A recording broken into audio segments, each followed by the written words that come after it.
Hello and welcome to my 1 year anniversary video for Disney Dreamlight Valley. It's now been an entire year since the game released back in September of last year, and I wanted to do kind of an updated review on the game. I have a little under 400 hours in this game now, and that's not too much for an entire year, but this isn't the only game I play, and I feel like for a game like this, it's enough to be able to have a pretty good list of things I do and don't like.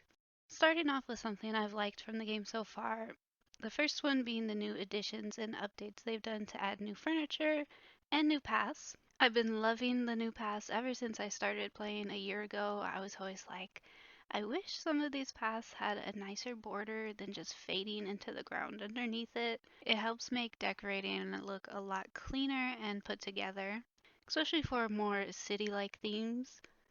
I really love that we can make full use of the ocean by placing some furniture and even homes further out into the water. It leaves more land space for decorating while also making the ocean lively as well. I know when I first started playing, I was a little put off by the limit on how many items you can add to your village, especially considering how many different biomes there are. I really like cluttering stuff up, as you can see from my plateau build. I have this little oasis going on. I always have tons of flowers and plants and all these little just random miscellaneous furniture placed. I do choose the option to increase the limit, and after decorating a bunch, I've come to realize that the item cap is far more than enough for me. I still have a ton of spots left to decorate, but my item limit is far from capping. Even with interior decorating, you have tons of options and the ability to clutter up rooms if you like as well. One thing I have noticed since the addition of Vanellope is this interesting flooring option. If you go inside her house, you can see she has this blue carpet, but in this little corner that's bordered off, the flooring is like the tech lines that I use in my main room in my house, and I'm wondering if that's going to be a future update. It doesn't seem like just a rug to me because the little black fence border around it, so I am excited about that potential update.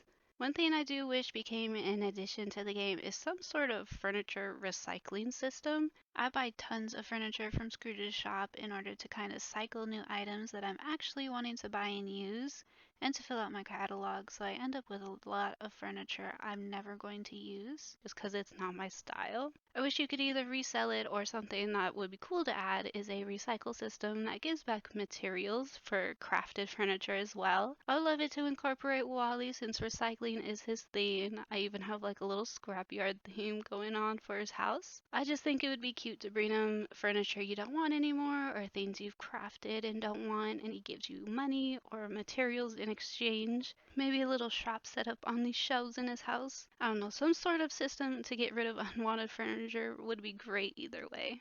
I will say one of the things that's been pretty disappointing to me since release is the furniture pouches you can get from the green chests. Over the entire year this game has been out, I've maybe gotten no more than 20 pouches total, and a lot of those have just been duplicates of basic furniture I already got from Scrooge's, like couches and stuff.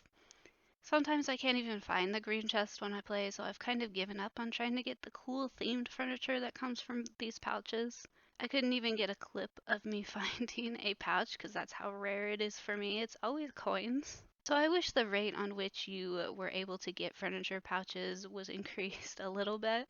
And all the basic stuff you can buy from Scrooge's shop was taken out of those as well. I've personally felt that the release of new content, whether it's decorating or just actual quests and other general game content, has been really balanced. There's always games that push out new content constantly, and the long-term playability of the game is just not there, or games go forever without new content to the point where people sometimes fiend for it. I think Disney's done a really great job at keeping their releases steady and consistent without overloading us with too much stuff to do for one update. One thing I will say is rushing through quests and maxing out friendship levels is a choice. I don't play as much as I did before because I've been focusing on other games. Like, I still don't even have Buzz and Woody at max friendship, and they were released back in December. I feel like Disney is definitely a game that you can take your time with. There's no advantage to getting a quest completely done as soon as you get it, and there's some quests that even make you wait an entire real life day to progress through as well. I tend to focus on decorating instead of any other type of content, but that's just the kind of player I am. So I never have had the feeling like there's not enough to do in this game, or the quests seem too quick or anything like that. A big part of the complaints I've personally seen about the game has to do with the microtransaction part, or the moonstones. I personally have never spent a single penny on this game.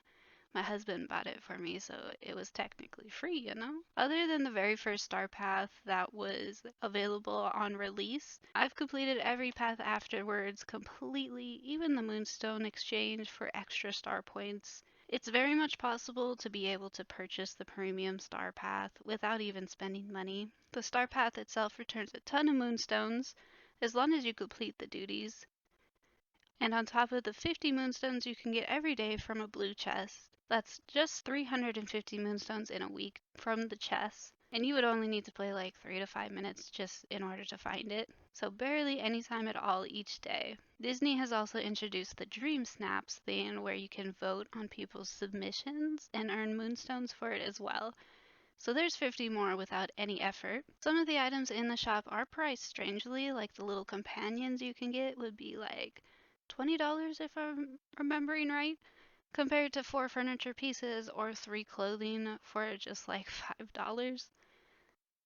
A lot of people had complaints about this Wally bundle they came out with, but hey, buying this is a choice. Just from me completing the last star path and getting a moonstone chest here and there, I have more than enough to get this bundle without spending money on the actual game. However, the fashions aren't really something I care for, they're not my style, and I just don't care about the quests personally. Like the developers have said, the quests are just extra. It's not going to impact your gameplay whether you do them or not. So for all the people complaining about it, you can just simply work on your feelings of FOMO and just not get it. Even if you just really like the cosmetic stuff it comes with, I still feel like it's not that serious to be complaining about microtransactions and paywalls for quests all over Disney's Twitter. It's completely possible to play this game, get the things you want without having to spend actual money. Just spend your moonstones wisely. I'm personally saving up for my gingerbread house to complete my Hansel and Gretel theme in the hollow. But that is going to conclude my little anniversary video. I will say Disney Dreamlight Valley is still a game worth getting to me. If you enjoy decorating, a game where you don't have to play regularly and can still feel accomplished, or if you just like Disney. It's great for all ages. My daughter loves just running around talking to the different characters and decorating. The microtransactions are super insignificant in my opinion and aren't going to affect your gameplay. Just remember, it's a choice on how you play this game. It's all up to you. It's a game where it's very possible to just play the way that you like. I'm looking forward to future content, maybe the recycling system, the multiple floorings in one room, and maybe even an Animal Crossing style multiplayer. Those are just my hopes for the game. But that is all for this video. Make sure to check out my other videos, especially if you want your very own RGB Fox in Disney. Like and subscribe if you want to. And thank you so much for joining me for this video, and I will see you in the next one for some